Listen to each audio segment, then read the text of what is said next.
Okay, good morning and welcome to Iyun HaMishna.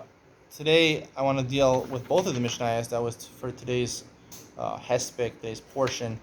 Mishnah Beis says, Cheresh medaber ben Shemei lo yitram in Tarum Terumos truma. Cheresh, in the Mishnah in Aleph, we said a Cheresh, his truma is invalid, it's possible he takes it off.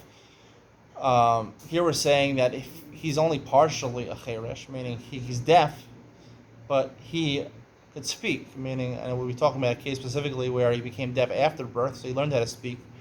He's just deaf, he can't hear, but he can speak, so he heard people speaking, so he knows how to speak. So technically, lechatchila, he shouldn't take off truma. The imtaram truma to truma. So the way the Rav of Avad Bar Teruna explains this Mishnah is that technically he's not excluded from the pasuk, because the pasuk excluded as shigid venu libo prad l'cheresh shota. They're not bnei deyanu. They don't have the same intelligence as a regular gadol, a regular person.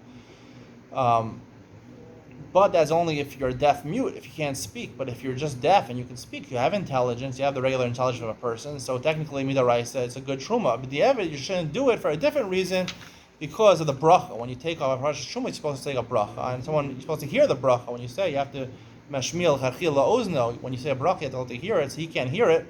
So therefore, he shouldn't take off truma because he's mavatal the bracha. He's not mekayem the bracha the way he should. I don't even know if technically he's allowed to make a bracha. If you know chachila going in, you're not going to be able to hear your bracha. That's the Rav Bar Terumos explanation. I would like to explain it a little differently, maybe. That the miyah is coming asher yidvenu libo, right? We say lav b'nei deinu cheroshota can't have the divas halev. They're not, the divas halev means that they have certain intelligence, that they understand what they're doing is that they're giving. Normally a neder and a dava is to bring a korban or to give a donation or give tzedakah or to give truma, to give a present to the kohen. They have to understand what they're doing over there. Someone who's a cheresh ve'eno medaber ve'eno shameya, he was born deaf, he has no intelligence. Not only does he not have intellectual intelligence, but he also doesn't have emotional intelligence. Right? Because he can't communicate with people. He can't speak to people, he can't communicate with people, so you lack social intelligence. There's two types of intelligence: there's academic intelligence, intellectual intelligence, and there's emotional intelligence, and you're able to socially interact with people, pick up social cues. So I'd like to suggest that asher yidvenu libo, that bidi avid, he could, because a cheresh is talking about someone who has completely no intelligence, not bnei day at all, he has no concept of giving an adava. Someone who is a cheresh, but he can't hear, but he can speak. So he has some intelligence.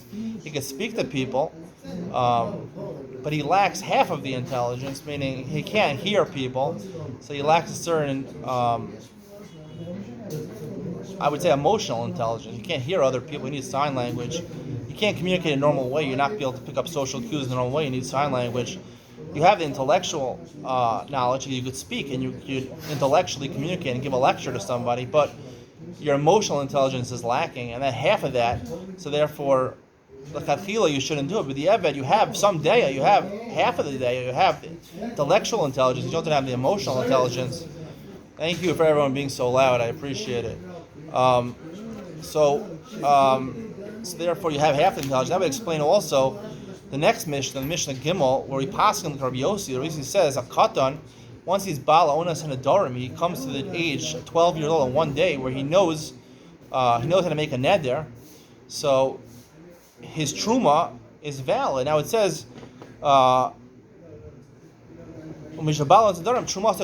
Now it doesn't say lechatchila, it can be Torah. Again, it's only b'di'evid, because this is the same thing. When you have a katan who's 12 years old in one day, if you're 13 years old in one day, you're a gadol. You can pick up on social cues. You have emotional intelligence as opposed to in addition to intellectual intelligence, academic intelligence. And 12-year-old also, he has academic intelligence. He knows what he's doing intellectually, and emotionally he's not there. Emotionally, to give a gift, he's not there. So therefore, you have part of your intelligence. So therefore, just like a cheresh that's eno shameo medaber v'di'evid, it's good. So too also a katan that comes to onas darim is good also. I'm sorry about the background noise. We have people that are not considerate of other people giving a share. What can I do? This is the world. Bye.